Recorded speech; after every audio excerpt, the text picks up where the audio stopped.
Hi everyone, Afi here. Akhir-akhir ini yang namanya retinol itu kan lagi naik daun banget ya.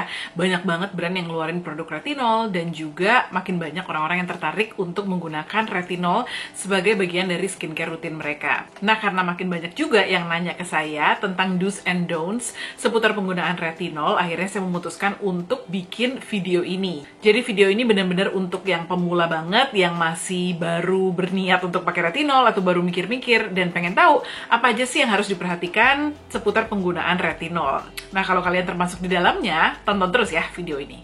Jadi di video ini saya akan ngasih tahu 5 hal yang perlu kamu perhatikan sebelum menggunakan retinol. Yang pertama adalah kita butuh retinol atau enggak. Jadi bukan hanya karena retinol itu sekarang lagi populer, terus kita semua harus pakai ya, tentunya nggak kayak gitu. Karena setiap kulit itu punya kondisi yang beda-beda dan tentunya membutuhkan kandungan skincare yang berbeda-beda juga. Nah, in general, sebenarnya retinol itu biasanya sih direkomendasikan untuk dipakai dari yang umurnya itu 25 tahun ke atas lah gitu ya. Walaupun kalau saya sih selalu menyarankan untuk nggak ngelihat umur, tapi ngelihat kondisi kulit. Retinol itu kan umumnya dipakai untuk mengatasi tanda-tanda penuaan ya, kayak misalnya garis-garis halus, kerutan, dark spots, terus kulit yang udah mulai kelihatan kusam, nggak bercahaya, terus kendur, dan juga di beberapa kasus, retinol itu bisa membantu juga untuk mengatasi masalah jerawat. Nah, sekarang pertanyaannya adalah, do you have any of those problems or not? Karena bisa aja usia kamu mungkin udah di atas 25 tahun, udah 30 tahun, tapi kamu tidak merasa mempunyai masalah-masalah tersebut. Ya berarti bisa jadi kamu emang belum butuh retinol. Ada juga yang mungkin punya masalah yang tadi saya sebutin, tapi bisa teratasi dengan kandungan lain, kayak misalnya AHA, BHA, niacinamide, vitamin C, dan lain-lain. Jadi retinol itu merupakan kandungan yang bagus gitu ya, yang bisa membantu menyelesaikan berbagai macam masalah kulit, tapi dia juga ada semacam side effects-nya gitu ya, yang harus kita pertimbangkan. Makanya sebelum kita coba-coba pakai retinol, yang paling penting ya kita tanya dulu ke diri kita sendiri, kita udah butuh apa belum. Nah, hal yang kedua yang mesti kita perhatiin adalah kita harus mengenali dulu sebenarnya retinol itu apa dan kayak gimana sih cara kerjanya. Nah, pada saat kita ngomongin retinol, sebenarnya yang kita maksudkan itu adalah retinoid ya. Jadi retinoid ini bisa dibilang satu term yang menggambarkan satu keluarga gitu. Keluarganya ini merupakan turunan dari vitamin A, itu disebutnya retinoid. Nah, di dalam keluarga retinoid ini ada macam-macam nih anggota keluarganya. Jadi ada retinol esters, retinol, retinaldehyde, retinoic acid ester, ada juga yang namanya adapalene, dan juga ada retinoic acid. Nah, masing-masing kandungan ini punya tingkatan yang berbeda, baik dari segi efikasinya sampai potensinya untuk mengiritasi kulit kita. Jadi retinoid itu kerjanya ada beberapa cara. Yang pertama adalah dia menstimulasi produksi kolagen dan elastin di kulit kita. Sehingga efeknya adalah dia bisa menyamarkan garis-garis halus, kerutan, dia juga bisa memperbaiki tekstur kulit dan juga membuat kulit kelihatan lebih kencang.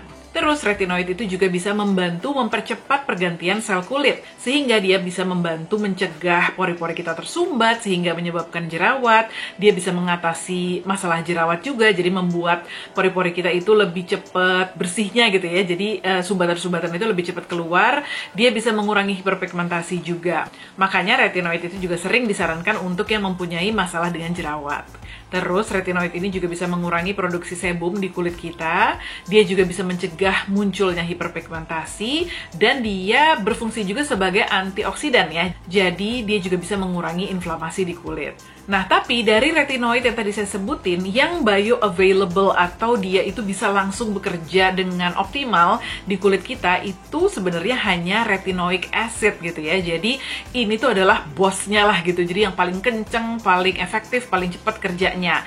Tapi karena dia paling kenceng itu juga, retinoic acid ini yang bisa berpotensi untuk mengiritasi kulit kamu ini juga paling tinggi gitu ya. Makanya retinoic acid itu sangat disarankan untuk dipakai di bawah pengawasan dokter. Jadi kamu nggak boleh sembarangan pakai ya. Walaupun retinoic acid itu kamu bisa beli dengan gampang, dengan bebas di apotek, it doesn't mean that you should use it. Saya tetap tidak menyarankan kamu menggunakannya sendiri, apalagi kalau kamu pemula. Jadi memang harus diresepkan oleh dokter. Nah, jadi retinoid yang saya omongin di video ini adalah retinoid yang memang bisa dibeli secara bebas alias over the counter gitu ya, yang umum digunakan di produk-produk skincare. Nah, retinoid yang lain ini dia itu butuh di-convert untuk menjadi retinoic acid di kulit kita sehingga dia bisa bekerja secara maksimal atau dia memberikan efek yang diharapkan gitu ya. Nah, tiap jenis retinoid itu masing-masing punya jumlah tahapan yang berbeda-beda. Jadi ada yang di-convert sekali aja, satu step aja dia bisa langsung bekerja dengan baik. Ada yang mesti 2 kali, ada yang 3 kali. Nah, semakin sedikit step yang dibutuhkan untuk dia bisa di-convert jadi retinoic acid, semakin efektif gitu ya dia kerjanya. Tapi tentunya dia juga semakin besar peluang untuk mengiritasi kulit kita. Dan sebaliknya, kalau dia membutuhkan lebih banyak step untuk di-convert jadi retinoic acid, dia memang jadi lebih mild, dia bekerjanya lebih pelan-pelan, hasilnya juga tidak sesignifikan yang stepnya tadi itu lebih sedikit gitu ya, tapi on the plus side, dia juga jadi lebih gentle, lebih mild, lebih aman untuk kulit sensitif. Contohnya adalah retinol esters. Retinol esters ini kalau di produk skincare, biasanya dia ditulis sebagai retinol acetate, retinol palmitate, atau retinol propionate. Nah, jenis retinol ester ini butuh 3 step sebelum dia di-convert menjadi retinoic acid. Jadi retinol ester ini dibandingkan dengan retinoid yang lainnya yang available over the counter, dia itu ya bisa dibilang paling weak lah gitu ya. Jadi bekerjanya itu paling lama gitu kan. Jadi untuk kita benar-benar ngelihat hasilnya itu dibutuhkan waktu lebih lama. Tapi dia juga lebih ramah untuk kulit yang sensitif karena kemungkinan dia mengiritasi kulit kita itu lebih kecil dibandingkan retinoid yang lain. Terus ada juga yang namanya retinol. Nah, ini yang benar-benar kita kenal sebagai retinol yang kalau di produk skincare juga tertulisnya retinol gitu ya.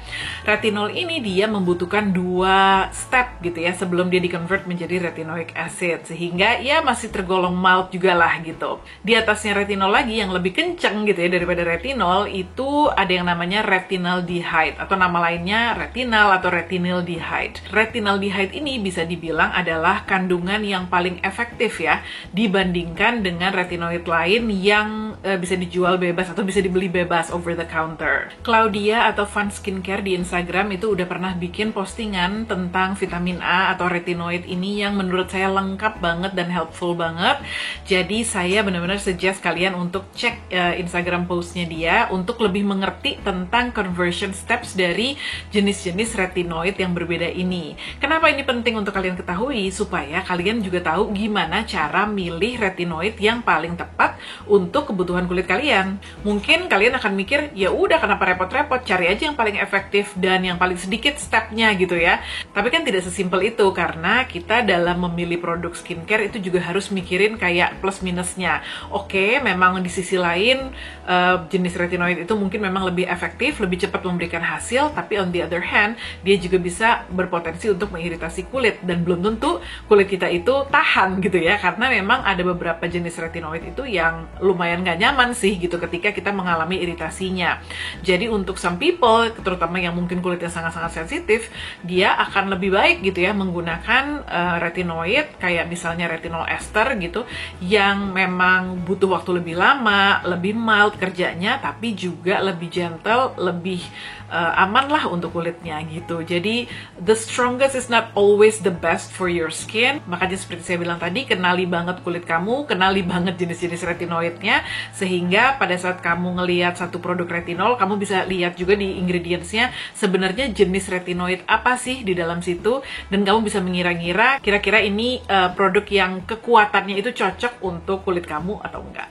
Hal ketiga yang menurut saya kalian juga perlu perhatikan adalah start slow. Jadi jangan buru-buru mau pakai langsung yang paling kuat, yang paling kencang. Jangan juga langsung buru-buru pakainya itu setiap hari gitu ya. Terutama kalau kalian belum pernah pakai retinol sebelumnya, build your tolerance slowly.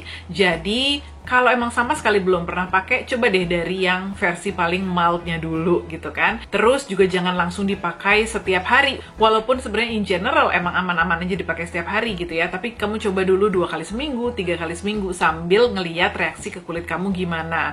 Kalau misalnya kamu ngeliat kayaknya aman-aman aja, terus kamu mau tambah frekuensinya perlahan-lahan, ya udah nggak apa-apa. Tapi at least di awalnya itu jangan langsung buru-buru dipakai dengan frekuensi sesering mungkin dan dengan tingkatan yang sekuat mungkin gitu ya.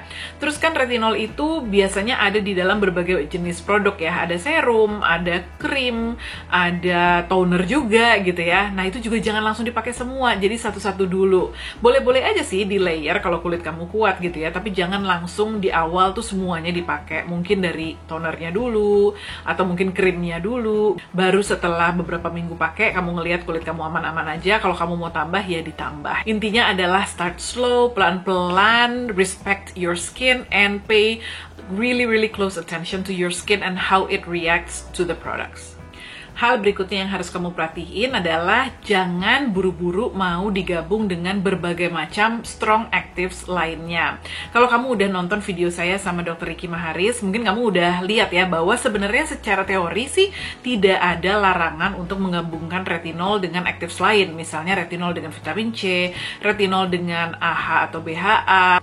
Jadi sebenarnya boleh-boleh aja. Tapi ingat kalau tiap orang itu punya sensitivitas yang berbeda-beda, ketahanan kulitnya juga beda-beda. Dan sekarang kan kita lagi ngomongin penggunaan retinol untuk pemula nih. Kalau saya nggak nyaranin kalau kamu masih baru banget pakai retinol untuk langsung nyampurin dengan berbagai macam aktif lainnya. Jadi kalau kamu baru mulai pakai retinol, pakai dulu retinolnya, kayak vitamin C-nya, AHA, BHA-nya, itu mungkin diistirahatin dulu. Atau kalaupun kamu mau coba pakainya itu di waktu yang berbeda gitu ya. Jadi misalnya retinol kan malam hari biasanya, mungkin AHA-BHA-nya di pagi hari atau vitamin C-nya di pagi hari.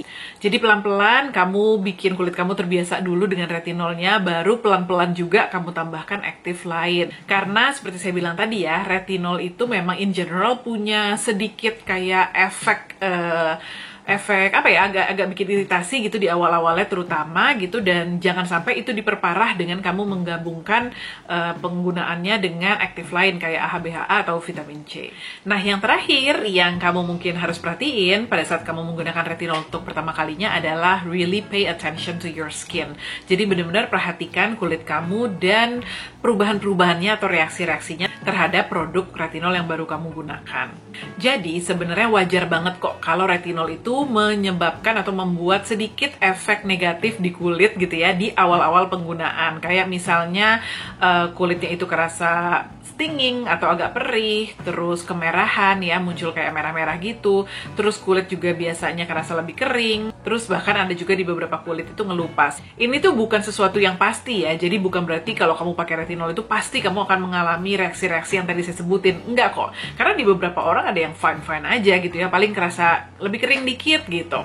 Ada yang mengalami semuanya, ada yang mengalami cuma 1 atau 2 aja gitu. Tapi kalaupun emang kamu ngerasain semuanya itu masih wajar banget, terutama di awal-awal pemakaian, kayak misalnya minggu-minggu pertama lah gitu.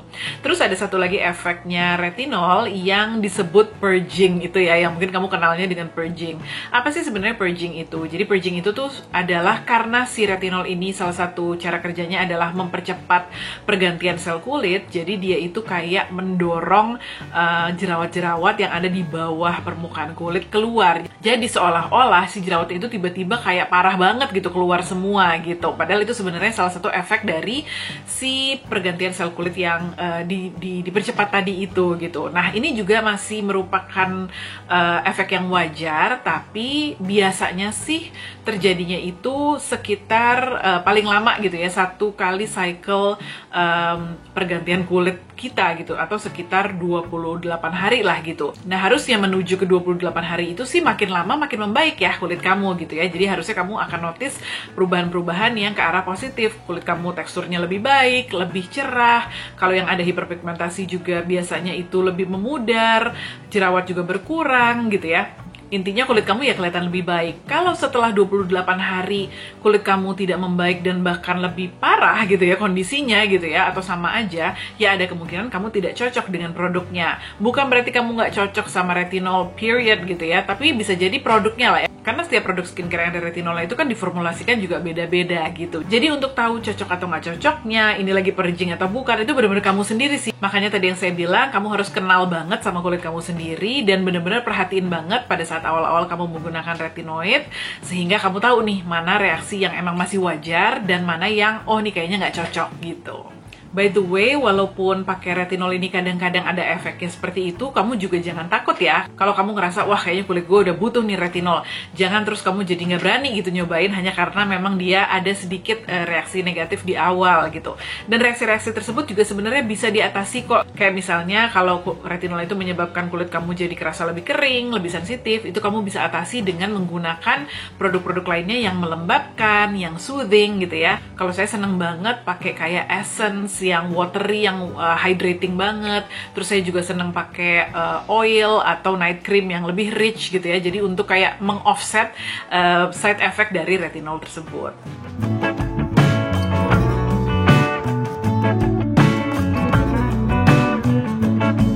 Sekian sharing saya mengenai retinol kali ini. Semoga membantu untuk kalian yang masih pemula atau yang lagi mikir-mikir untuk menggunakan retinol. Kalau masih ada pertanyaan, silahkan tanya di komen box di bawah ya. Terima kasih udah tonton video ini. Jangan lupa untuk klik like dan subscribe. Kita ketemu lagi di video berikutnya ya. Bye!